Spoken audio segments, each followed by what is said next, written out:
really a lot of places for men to come together and be like, yo, this is how we feeling.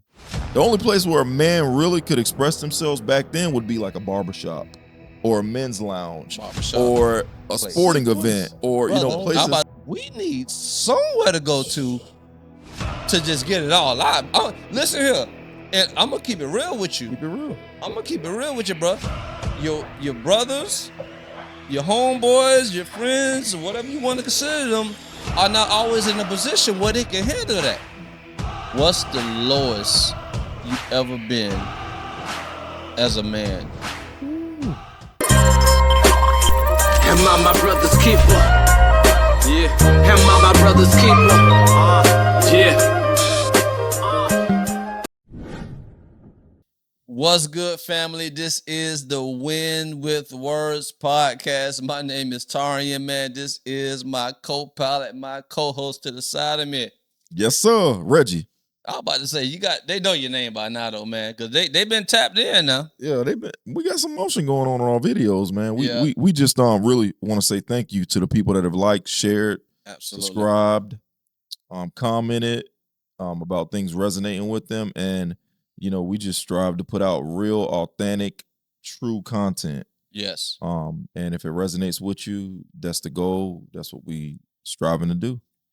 So listen, these videos got thousands upon thousands of views. They still got views going right now. But here's my thing.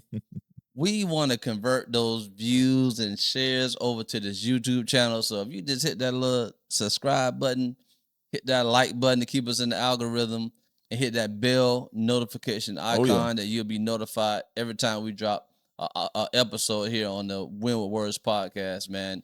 And we normally had a format of how we was going to come in, but we didn't want to have any kind of pretense or I know you see the lights and the camera, and sometimes we could just feel like we gotta be in performance mode when these things happen. I don't want us to have that kind of platform. Nah, me neither. I really don't, and I'm trying so hard to not do it, but we do believe in, making it look professional.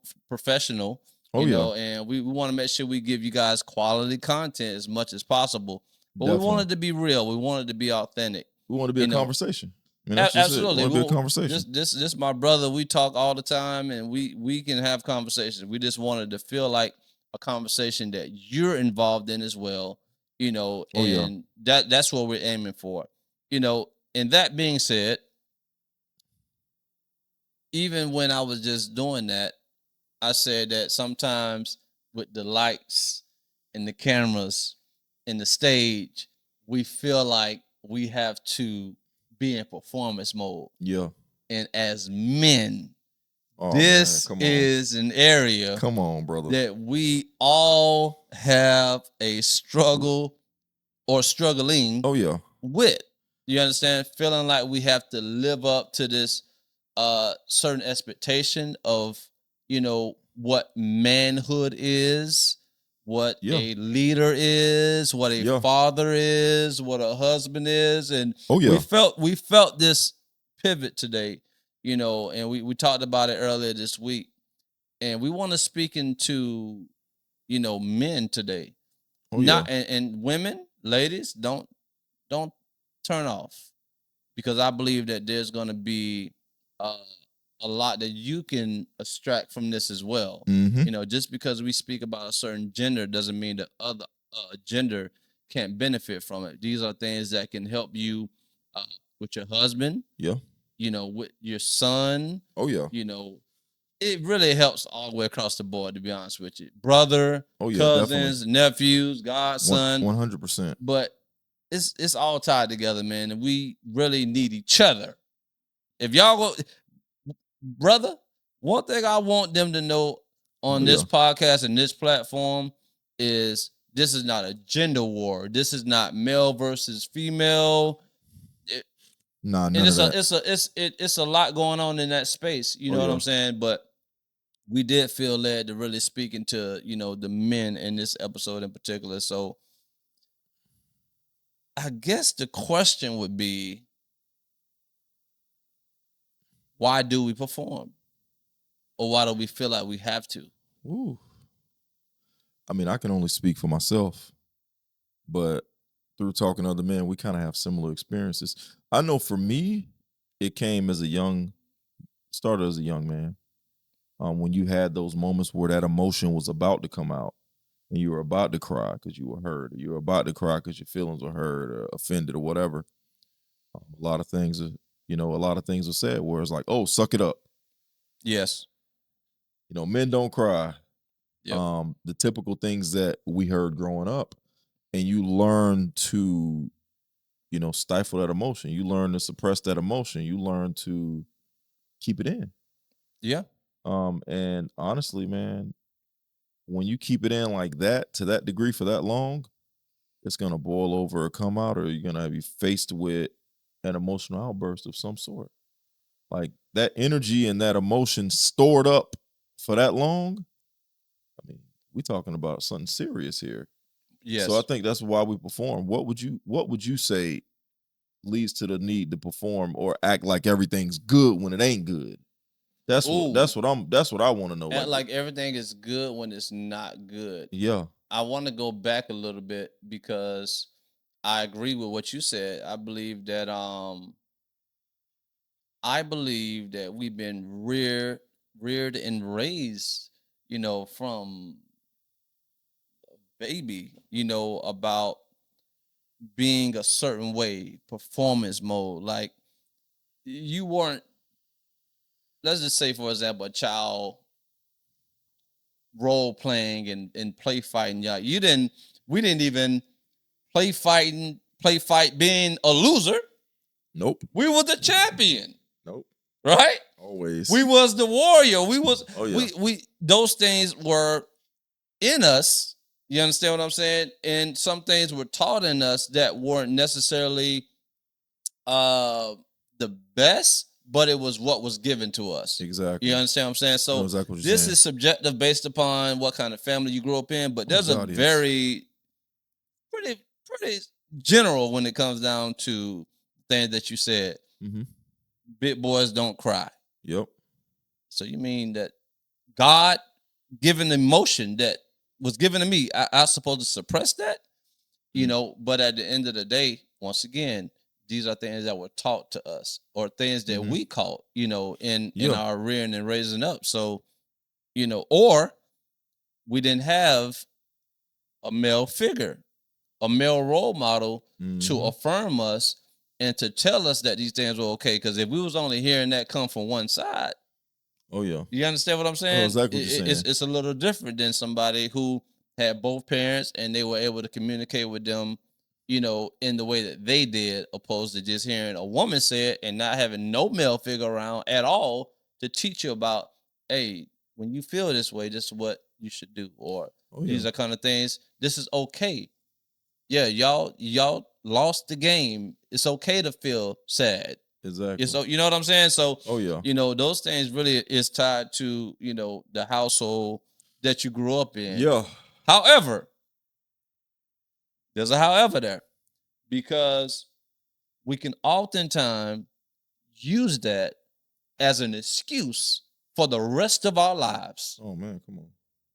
But the truth is, we really need to, and I learned this early on, like, man, I think the key to growth is unlearning a lot of things that we've been taught. Jesus. So if the truth is, regardless of how we were reared and raised, even though we had parents that did the best they could, there's still going to be things we have to unlearn to optimize ourselves as men in this society. I agree 100% with you. The thing that's beautiful about science is it's ever changing, right? And we put mental health, it's a science. Mental health, that word growing up, mental health. Now, that word is prevalent. People talk about it. People are open and honest with people about it. People get mental health days when they're not feeling good at work. Yeah. Things that, that we're desiring to figure out in this society around this topic. Because let's be honest, man, not enough men feel comfortable talking about this topic because of how we were raised and brought up. But at the same time, a lot of us have to address that. Yes. In order to move forward and heal and do whatever it is that we need to do, like we got to look ourselves in the mirror and be like, I'm kind of messed up due to some things. I need to make some changes here in this avenue. Because if not, man, we rinse and repeat. Yeah. We'll have kids. We'll rinse and repeat some of the bad teaching that we learned. Not all teaching was bad. And let me be frank with you for a moment. I personally feel like everything is good and balanced. Meaning, as a man, we need to know that we need to be able to stick our feet in the sand and be tough in certain situations, right? Somebody break into my home. Yep. I've got a wife. I've got kids. What I look like trying to have my wife go out there and handle it, as an example. Yeah. No, I'm standing on business, 10 toes down. I'm at the front door, whoever it is. So some situations, it calls for that in us. There are also situations where it's uncalled for to even take it there. So it's about balance. It's about perspective. It's about knowing when to apply these things in us, when to be emotional, when to be vulnerable, this is important to know. And I think for us, and we grew up in very similar households. We grew up around the same time, same type of cultural dynamic, Southern household. It was important to know that we were loved.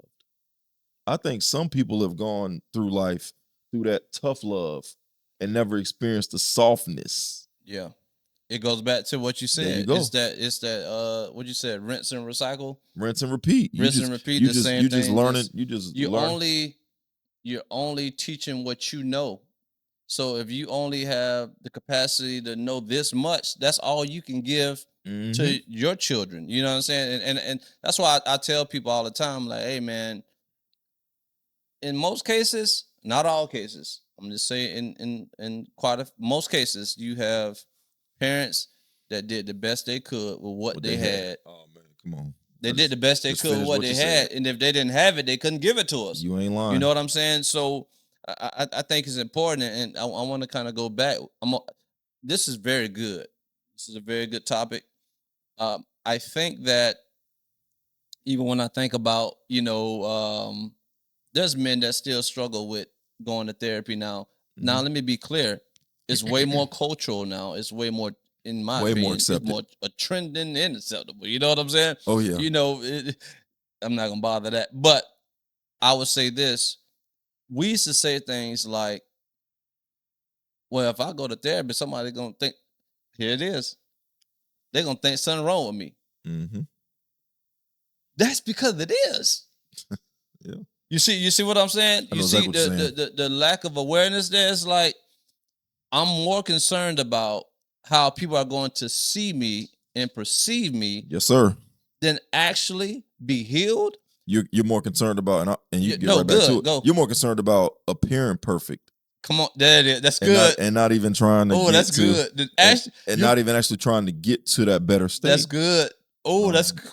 That's good. I mean, the best thing you can do is stop caring about what anybody thinks and work on that inner man.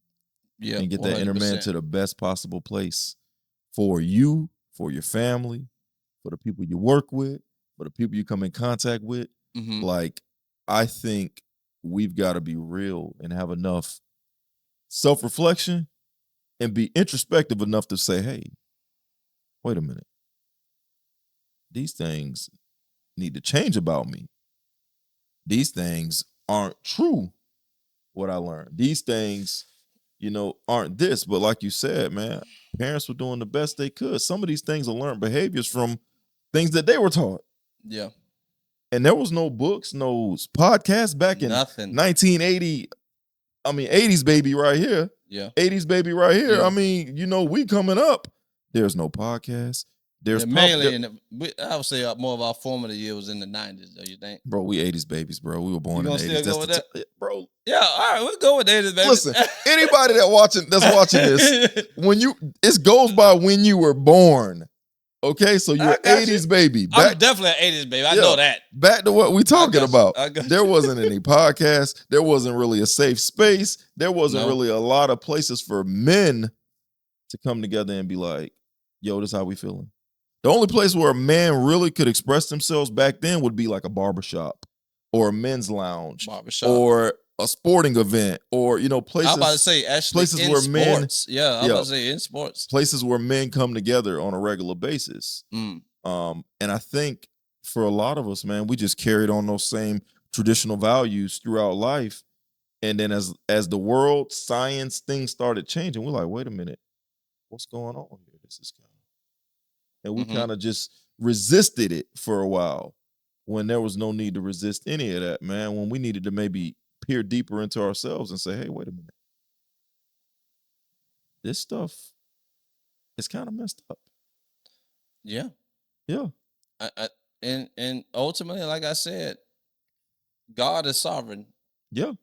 At the end of the day, and what needs to be revealed is going to be revealed every time. Or we can remain ignorant, not in a negative sense, but just not knowing. Yeah. Not having the tools, not having the resources, and not having, watch this, enough courageous men to take those steps. Enough courageous men to go against what the culture is doing. Yes, sir. What the world is doing. So it took some real men. And, like I said, really to help us understand how we was always made to be. We just allowed ourselves to be programmed by, the lack of teaching or wrong teaching or inaccurate teaching and things that came with life experience, bro. Oh, yeah. Definitely. But like I said, when it really is a great equalizer, man, because at the end of the day, all of us got to get to that point where we have to unlearn a lot of things because it's going to look different for each and every one of us. My life is going to look different than yours, and how I process my life is going to look different than yours because there was different experiences there. Oh, you know, and I think we really struggle with this. I want to get your thoughts on this. What are your thoughts on therapy and counseling and things of that nature? How do you feel about that? I think personally, it's a good process for people. I personally have never, I've had marriage counseling, couples counseling, stuff like that. Me personally, though, I've never had therapy myself.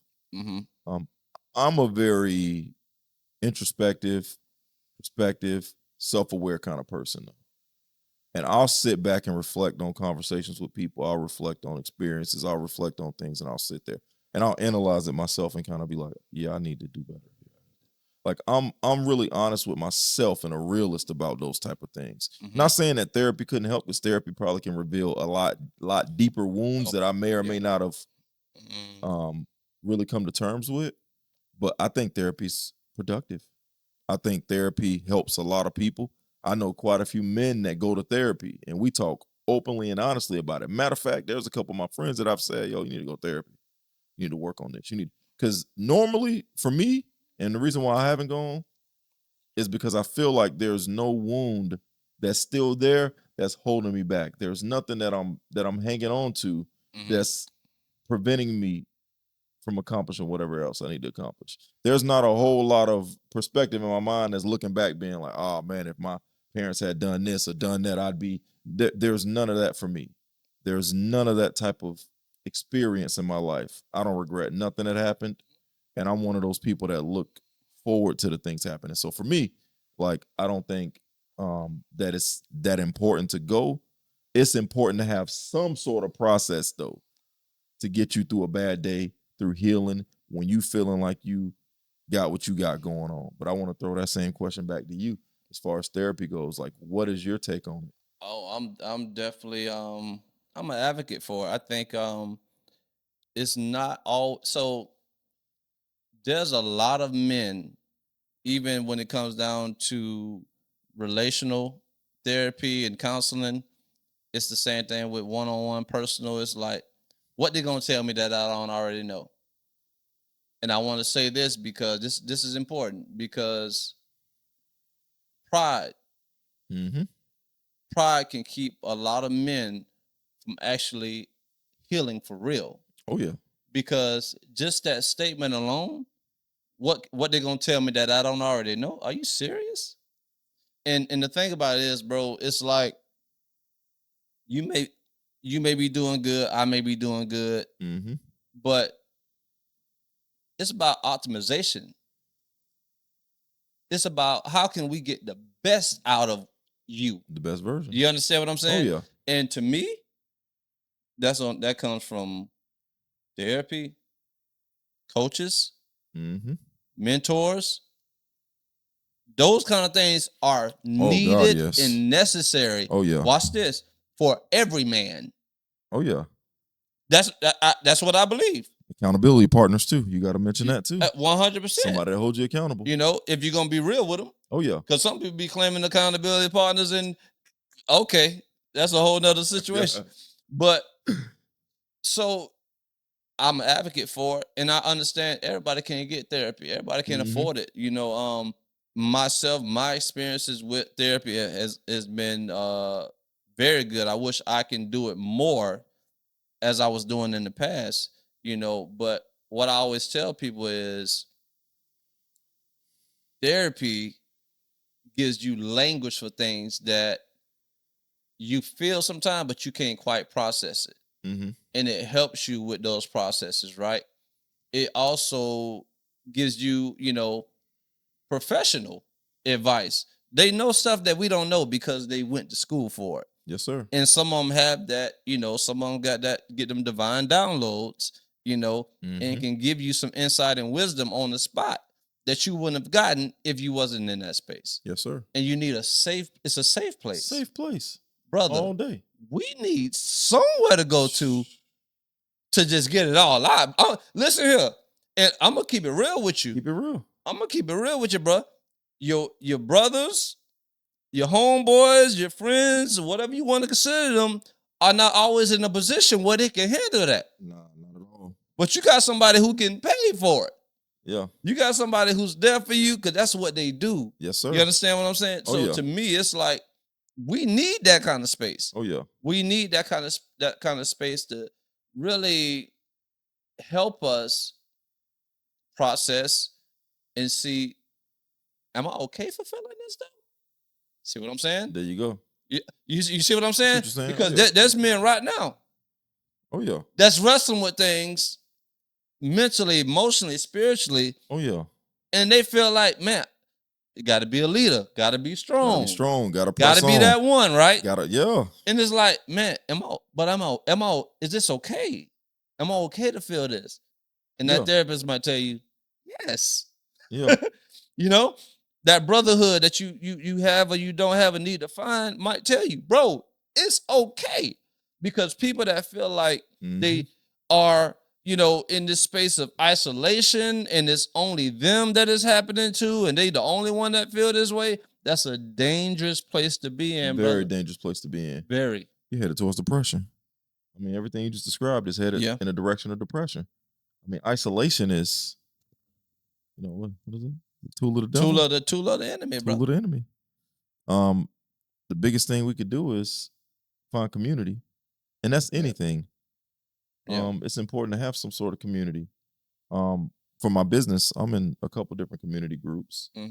And it could be very lonely being an entrepreneur. And it's just, you know, it's interesting to see, you know, you're feeling or thinking something as an entrepreneur. You go to the community and that somebody in a whole nother state posting, man, is everybody else feeling this? What's going on with this? And it's just, community is something to help you recharge, something to help you understand a lot more. For me, that community has shown me so much. They don't even know it. It's probably about 10,000 people in this community of other shop owners. And we communicate, we post stuff, we send stuff because, man, again, I'm an entrepreneur in a business where there's not a whole lot of people in my competitive space that's going to be willing to share information. Boy, you know what I mean? So we've got to have some sort of place where we can go post, go vent, go do whatever we need to do and share it. And can I be honest, it's online. So, you know, you might run into them trolls. You might run into people doing different things. But at the same time, you know who's there for you. If I had to pick up the phone and call somebody, I know exactly who I can call in those moments. Yeah. And for that space, it's super important. I feel like. I want to ask you something, man, because. Go ahead. You know the floor yours. Yeah, I'm just trying to make sure I approach this the right way. But I want to ask you this question. Because you grew up with a present father, a male figure in your household. Yes, sir. And I can tell the difference when you're in the household. When listen to me, y'all. Listen. When there's a male know what presence, you about to say. A male voice, a male authority in the household, it makes a tremendous difference. But I've always heard that, and just what I've heard was that, you know, sons that had their fathers in the household, like they, especially if they were affirmed, they don't really wrestle a lot with rejection, people pleasing, living up to certain expectations, right? If they were, you know what I'm saying, in that kind of space, did you feel like you struggled with that, or you felt like you were kind of empowered to be all that you can be coming from the household? I think you know the answer to that question. I've never really asked you. So no, it's funny because nah, you hit the nail on the head. While you was asking the question, you kind of hit the nail on the head. I've never really cared about what anybody thought or struggled with trying to fit in or rejection. I'm fortunate. I think I've always known that I was loved by my mother and my father, but I think my father was probably one of the most important things. He put a level of confidence in me and discipline that I can never thank him for enough. And he gets the credit for that. Like he does. Like it'll be funny. He'll be talking to people and people will meet him and they'll know me and they'll say stuff and they'll be like, he said something to me the other day. It's like, hey man, he's like, I don't take none of the credit. I said, nah, Pops, that's why I stopped you right there. Like, I didn't get this way alone. Yep. You planted those seeds. I might have been 14, 15, a knucklehead, getting in trouble doing. Yeah. Listen, you know, I ain't got to go down that road. That's a whole different animal. But I do want to touch on that, though. We can touch on that in a moment. Yeah, sure. Yeah, I want to touch on that. But like, the reality is, like, those things were put there, and then the right spark grew it. That's what it was, the right situation. I can say for me, it was my son being born. Okay. That was like the first turning point that occurred in my life. I got a whole life I'm responsible for. I got somebody that's gonna be dependent on me. Yeah. I got somebody that's gonna be looking to me like, hey man, I need it. Yeah. So for me, when that happened, oh man, all the discipline, all the hard work, all the things that I needed to pull out came out. Gotcha. Came out. It was like, all right, cool. All right, I know how to do it now. I was taught how to ride a bike. I can ride this bike. Okay. I see what you're saying. Yeah. I see what's that. Okay. Because you was able to pass it on now. Yeah, I'm able to draw from it. You was able to, okay, I see what you're saying. It's applicable now. Absolutely. I got somebody to teach this stuff to. Yeah. But you didn't even know how much you had until you had to teach it. Until I had to teach it, right? It's like having the answers to a test. And then the test don't show up 5 years later. And you're like, oh, wait a minute. I remember these answers. That's a good point. And it's a blessing to be able to pull from that. Because like you said before, like if my father's not in the house, I don't have these things. Love my mother to death. The things that I was taught, like, you know, bro, we was working at 13. I know. We was both there grinding. I know. Oh, trust me. Yeah. Little money in our pocket at 13. Yeah. I mean, I can, once again, like I said, when it comes down to his father, my uncle, which is my daddy too, by the way. Call him Pops. we just cover him with Pops. So he was instrumental in my life as well. Yeah, we talked about that. Very instrumental, but for the sake of time. Oh yeah, you already know. Because I this hit me a while ago, and I'm like, I really never asked him that. But I wanted to ask you, when you had that 6th and 7th grade rebellious stage. 7th grade. That's all it was, 7th grade. What do you think was going on? Oh, I know what was going on. Okay, I'm able to reflect on it now. Back then I didn't know. My parents were going through a divorce, separation. And I was acting out. Big time. I couldn't articulate. And parents, I know parents gonna be watching this podcast. If you're going through life experiences, your kids are watching, and there is something occurring from that process. So don't think it's just you.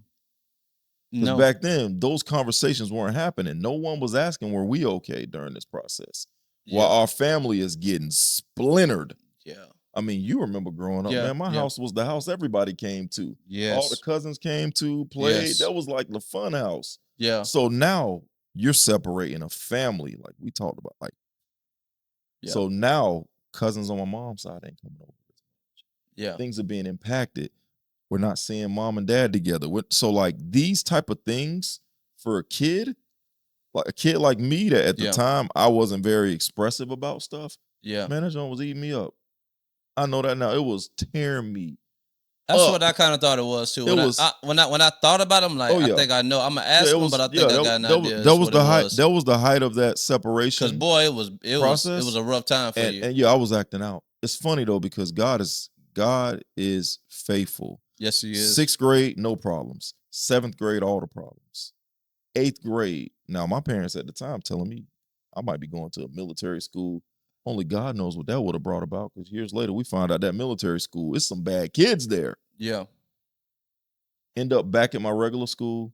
I get in absolutely no trouble that 8th grade year. I was there. I know you did. I know. Yeah. And the reality is like. But I want to slow down here. Go ahead. Because go ahead. You got it. We also have to give a little bit of context to just the times, right? Because we grew up in that era where it's like the children don't know nothing. We are exposed to certain experiences, things of that nature, but it was always a child gonna stay in a child place. Yeah. The child don't get no kind of information to really know what's going on. So we're left within ourselves to try to we're processing it either way it go. Yeah. You know, but we really don't have a language for what's really happening. And then we feel wrong for, even trying to involve ourselves in adult grown folks' business. Yes, sir. You see what I'm saying? Yeah. So that was a good point that you brought that up. Yeah, it was impacting us too, though. I mean, that was a great point. I don't have I'm not saying nothing about my parents bad at all on this, but I don't share their sentiment or perspective on those type of things. With my kids, if it's something that's impacting them, we having a conversation about it. How you feeling, sweetie? How's that going? How you cool? And not to get permission, but I want you to understand the why. And if there's something I'm doing to cause any issues, we rectifying it. Yeah, because I don't want to repeat those type of cycles. As far as a men's mental health goes, for me, like my family is at the top of my list of things that will make or break how I'm doing and feeling. That's at the top of the list. Yeah. So I'm making sure they straight. I'm making sure they securing their mask. I'm making sure they good. And then, all right, cool. Y'all good, I'm good. All right, now I can work on the things that I need to work on to strengthen myself up. Yeah. Because that's important too. I don't forget that. Yeah. I go for, and I got a question for you. Yeah, go ahead. Because you don't throw me like 3, and I'm sorry, but I got to interrupt my conversation real quick because I want to know. No, let's go. I want to know because you've done a, I ain't gonna say a metamorphosis, but you've done a lot to strengthen your mind, your body, your spirit, everything. So when you're having one of those type of days where you in a bad space, not saying depression, but just a bad day overall, what is your go-to? Like, it could be multiple things. What do you go to help you through those times? Brother, I'm gonna be honest with you. And I'm being so serious right now. And I told somebody this today. I only want the honesty. I told somebody this today. And I've said it before. What's a bad day? This is my perspective. Okay. Given some of the experiences I had to go through and seasons that I was in, and to see the faithfulness, the goodness of God keep me in those situations. Yes, sir. Get me out of situations where I felt like giving up, felt like quitting, and to get on the other side of that, to me, I say, if I don't get a call that's telling me somebody just passed away, something tragically just happened, I don't really see what a bad day is, bro. Gotcha. And I'm being real. I'm a man. I'm human. Mm-hmm. I got emotions. I got things that can throw me off. But I really try to hold that perspective and that level of gratitude, bro, because it can go deep. Yeah. In another direction. You know what I'm saying? I know exactly what you're saying. It's really it takes a lot to get me out of a good space. Gotcha. But if your spirit, so then let me phrase it another way. If you're if you're headed somewhere in that direction, what's something that go to? Music, working out, what's something, Bible, what's something that gets you uplifted in that way? Let's just say that. Practically, it's gonna have to be prayer. Okay. Which helps out with gratitude. Yes, sir. Which helps out with, helping my spirit, man. You understand what I'm saying? Mm-hmm. And that's just the more so of the devotion and intimacy with God, as well as reading his word. Yeah. You understand what I'm saying? But even on the secular side, I can throw something encouraging, motivational on, mm-hmm. right? Or for physically working out. Yeah. Seriously. So if I'm having a type of day where it's like, all right, I don't like how I'm feeling, working out, getting those things going within, the way God wired us, these things help us. So actually going to work out, things of that nature actually help out as well. You know what I'm saying? Incredible. But we like I said, we are human. We got our spaces that we can find ourselves in. But for me, I always know that there's a baseline that I got to get back to. Mm-hmm. Like I can't go days just in a bad mood, just in a funk. Gotcha. Can't do it. Understandable. I can't do it. I have very similar. Oh yeah, I have. So let me ask you this question. Yes, sir. We're talking about men's mental health and things of that nature. Now, let's be clear here.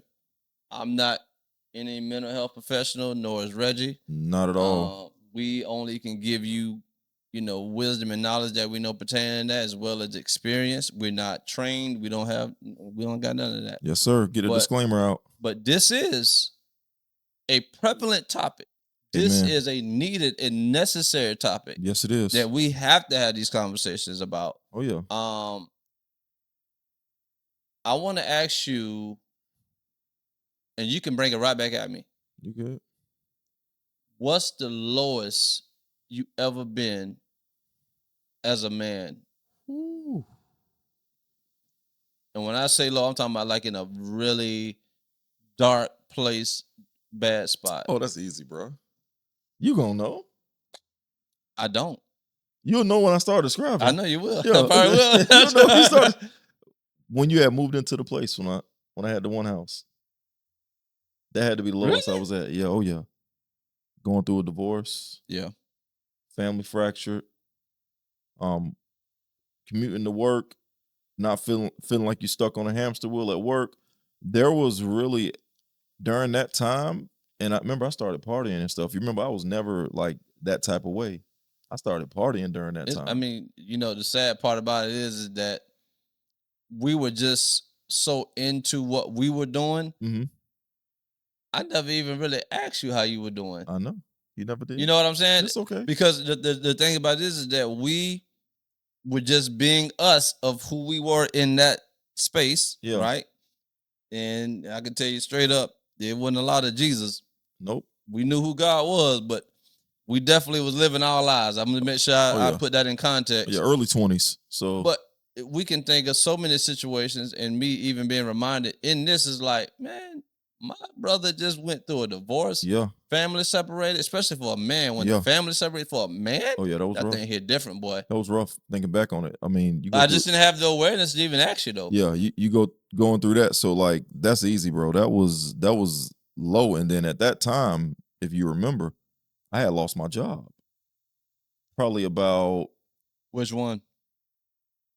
Bro, I remember I lost my job. I was commuting back and forth to. I lost, bro. Listen, that's the only one I was fired from. Bro. We going back and forth. I lost my job. The one I was commuting back and forth to. I had an hour and a half drive. You know his job.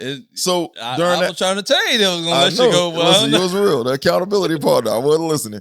So so, you got a family breakdown. You got a financial issue coming up. You got all these different things happening. And then for me, my answer wasn't to deal with it. It was to mask it. There it is.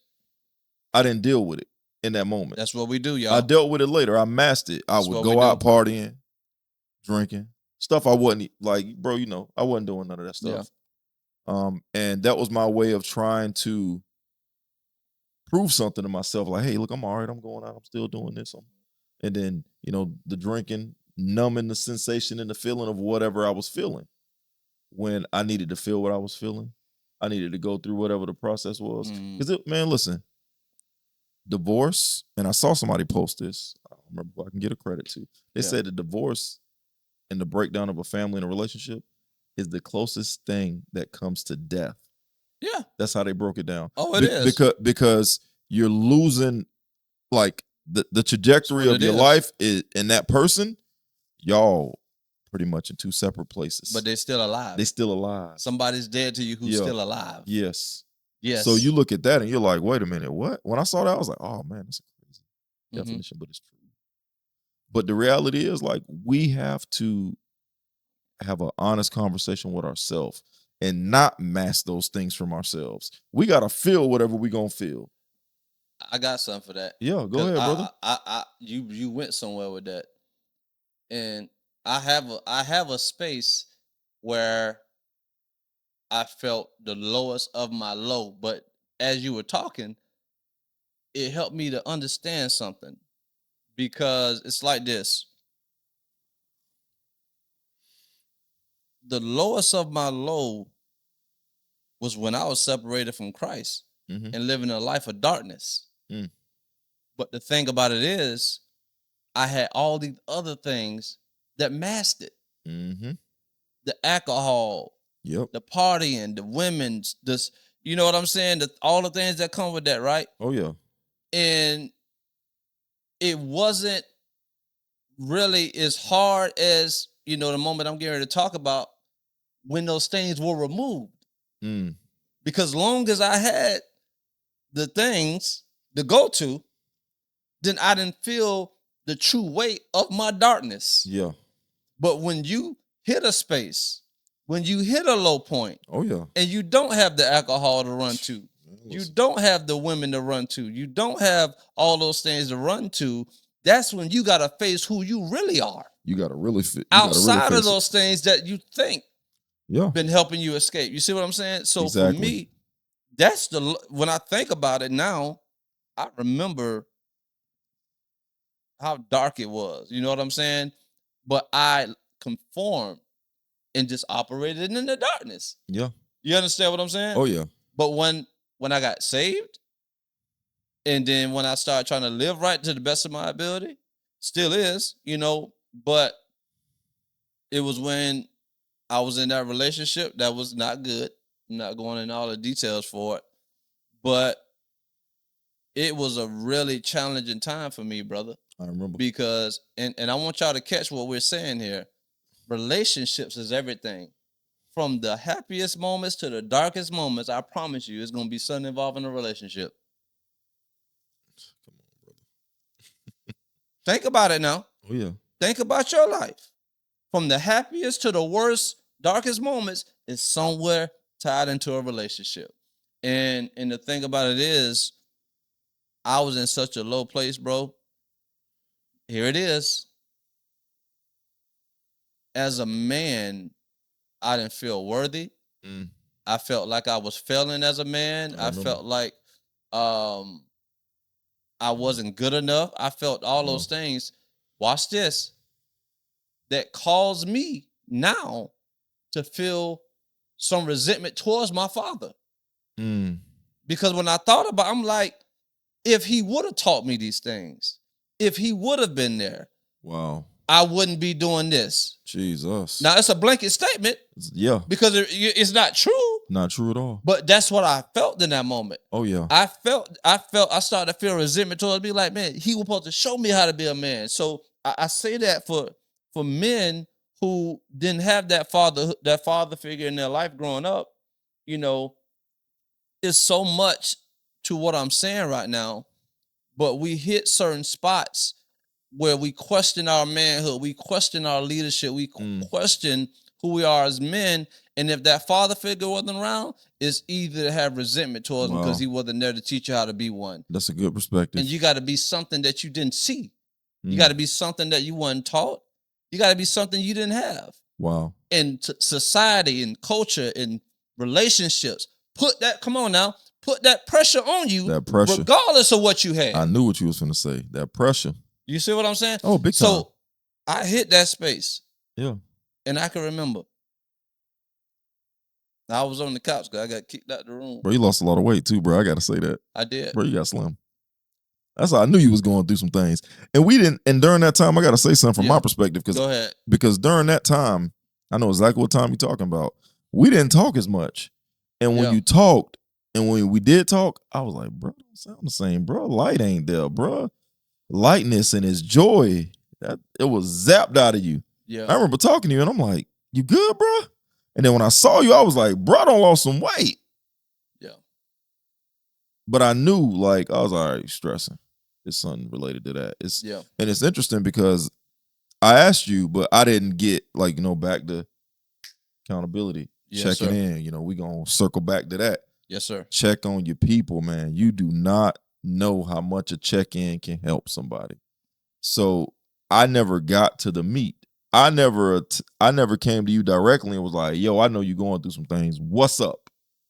Because if I had hit you with that, we would have been able to talk. We eventually had that conversation, but it was when you were removed from the scenario that we was able to have that conversation, if you remember. Yeah.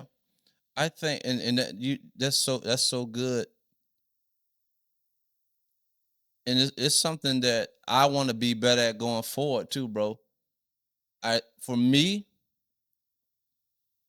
when I find myself in relationships and I'm trying everything I can to make it work and I'm doing all those things, I'll sometimes tune family out, man, because I know. It's almost like and it's not that I don't want them to see where I'm at or nothing like that. It's just really a space that I would go in. I've gotten a lot better with it now, but I remember that. You know what I'm saying? And I don't remember really being in communication with nobody about it. You know what I'm saying? Yeah. Just that, and that's, to me, it's the lack of wisdom, it's pride, it's shame, it's all those things that I was dealing with that really kept me from talking to somebody about it. Yes, you know what I'm saying? Oh, yeah, it's a smorgasbord of things. Yeah. And I think, depends on the circumstance, right? Like if it's husband and wife, I expect some things to stay in-house. Absolutely. I understand that 100%. So, whatever's going to stay in-house, stay in-house. I think for me and you, we've got a connection to where, like, I know when you're going through some stuff. Yeah. Like, I could set a clock to it. I'm like, all right, me and bro talk about once or twice a week. Oh, what bro got going on? Something up. I need to hit him up. And then I kind of know your schedule, so I know I can, like, finesse enough time to tap in with you. But, like, I think you were just trying to get through the process at the time and trying to figure it out and trying to see. And at the time, like you said, the shame, the resentment, all those emotions, they're real and they raw. Yeah. And we got to get through it, right? We got to process it. We got to get to a side where hopefully, because if you're really healing from this, hopefully you get to the side of accountability. Yeah. That's what we hoping to get to. Like, I'm mad about my father, my mother, this and that at this moment. But hopefully I can get to a space where I'm like, yo, but it's on me to fix this. Yeah. Ain't nobody finna come and save me. Ain't nobody finna come and fix this. Yes. I gotta do the work. I gotta pray. I gotta go get counseling. I gotta go reconcile relationships with people and have hard conversations. Whatever that looks like. But the reality is we get to that spot of accountability through all this sludge. Like, you getting through the resentment and all these negative feelings. It come out so beautiful. I'm gonna tell you what it was, bro. I'm gonna be real with you. Go ahead. It was amongst other things, but I would say this. There was a lack of me having the level of awareness of how important balance is because it was like this. It was like this here. I came out of the world. God, I'm following you now, God. Oh yeah. I'm following you now. I'm all in. Oh, I know. I'm 1,000. Oh, you was in. I'm not 50. I'm in as much as I can be in, right? You ain't even got to explain and that. Sometimes that can come with, watch this, unrealistic expectations that you created yourself. God never put those in place for you. Which leads to disappointment, which leads to your hope being shattered, because these are unrealistic expectations. Watch this, that the word don't say. It's what you came up with, but we have to go through those seasons to really understand how to navigate life, brother. Yeah. We got to understand that relationships are natural. Oh, yeah. Brother, listen. Jesus, I don't know where you going. There was, when I look back in retrospect, and I had a conversation with her years later, I'm like, I was horrible. I was horrible. I was. Oh my gosh. Thank God you dealt with it as long as you can. But I didn't have the knowledge. I didn't have the awareness of what it takes to have when you're in a committed relationship, bro. Yeah. I went in just thinking that it's all God and this is going to be. No, there's practical things that's involved in that. There's responsibility that's involved in that. There's character. There's all these things that come with that. On the natural side, that I was unaware of, because let's keep it real, bro. I ain't never been the committed relationship guy. Boy, up until that point, boy, listen. Up until that point, I'm trying to think. Sir? Jeez. You know me. Yeah, I know. Maybe one before that, but that wasn't even. Yeah, you already know. So let's keep it real. So this was a new experience for me. Oh yeah. And by that time you was an adult. I'll say as an adult, you was never in a committed relationship as an adult. So yeah, it's a lot. You can't go back for, sir. It wasn't no commitment, sir. The original sis. Sir, I got you, but I'm gonna keep it real with you. You know what I'm talking about. But when you say that within myself, I know it's like, no. Nah? No. I mean, it's puppy love. You young, so. Yeah, but, and that's why I said, coming through that time frame of, hey, I'm in the church now. I want to be married now. Like, I feel the value for that again. But you ultimately will find yourself trying to force something that it might not even be time for.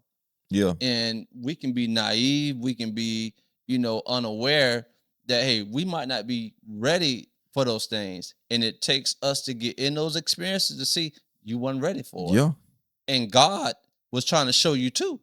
But you ignored those signs. So God gonna give you what you want. God was trying. He'll let you have what you want. Yeah, he'll let you have it. He'll give you the free reign. Yeah, we'll sit there and try to say, boy, we got the same colors on today. It must be God. We'll come up with all kinds of all scenarios. Oh yeah.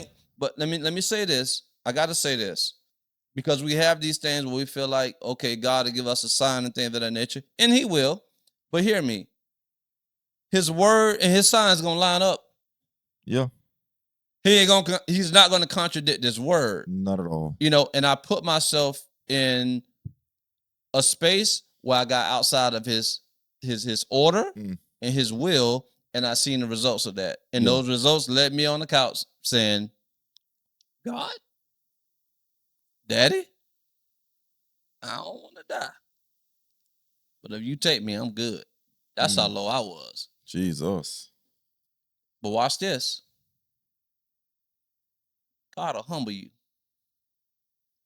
Because sometimes you will get here and you'll say, oh, I never do this. And I can never see better be careful what you say. Oh, yeah, big time.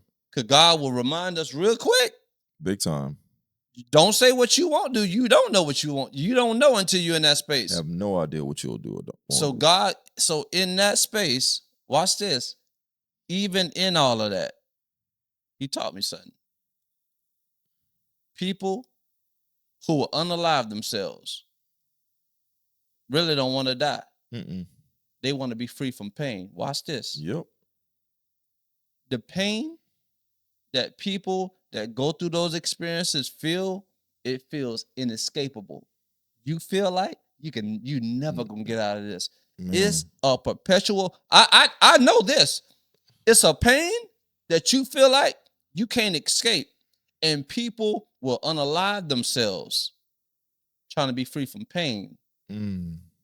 Not because they don't want to live, Jesus. Brother. Lord Jesus. And it took me to go through that experience to see that. Bro, listen, that's a perspective I had never heard before in my life.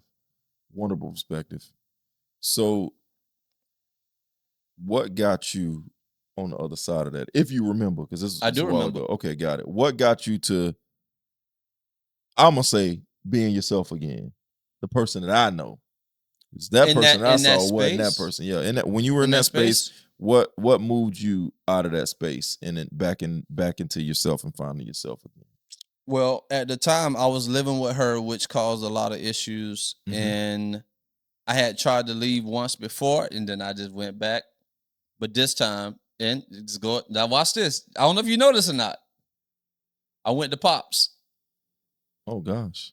See? I don't know this. This is. I sat down with the same man he was talking about earlier. I went. We all getting some news together. I value what he says. Right? I take heed to what he says, and we had a conversation. And he said this. He said, T, I'm gonna tell you like this here. He said, if that woman is in a worse position that right now that she was before she met you, you need to leave her alone. If she's worse now, if you met her in a better state and she's worse right now because of this relationship, T, you need to leave her alone, T. Wow. And I'm gonna tell you something. I left the household. That was the first step. And we eventually parted ways.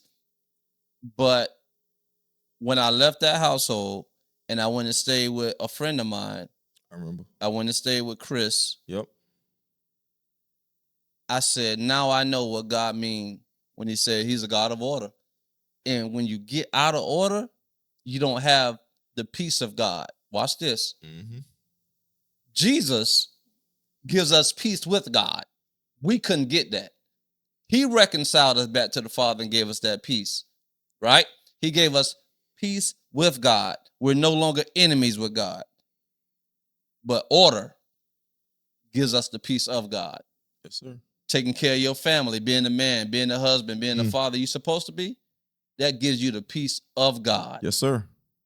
You see what I'm saying? I see what you're saying. So when I experienced that peace of God, that began to I think that I don't mean to cut you off. Yeah. The out of order thing, would you say was the moving in? Was 100%. Gotcha. Okay, I just 100%. Want to make sure we clear that. I'm not gonna see. I could bother it, but I'm not gonna bother it. Everybody got their own perspective of living with their spouse. Listen. Living with the woman to see how it works if we're in the same household. Listen, you know. Let me try it out to see how we like each other and all that. Listen. In my experience, it's always went left. Oh yeah. I'm gonna just leave it at that. There you go. So it always went left. Leave it at that. It always went left, brother. I already know. When you got two individuals with two different levels of conviction, that's a recipe for disaster. God, yes. So somebody feeling good about something, you feeling horrible about it. Yeah. So that's gonna create problems. So you would say you would have been the person that was feeling horrible about the arrangement coming together before marriage, right? Is that normally the experience that you had? Yes, 100%. Got it. Okay, I understand. You see what I'm saying? But yeah, compromise. So that's why. Saying that you see what I'm saying? Because you know you compromised about within yourself. Compromise the boundary. Back to the within yourself, bro. Yeah, oh yeah. You know, there you go. But I would say this, bro. I think, but you have to be. I gotta say this because all these things we're talking about, healing. Yes, sir. Therapy. Yes, sir. Accountability. Yes, sir. Groups. Yep. These are the byproduct of people who want to be better. Yes, sir. Oh, come on. This is the byproduct of people who actually want to grow. Like you gotta actually want to be better to see things get better. So would you say the first step then is acknowledging that we're super flawed?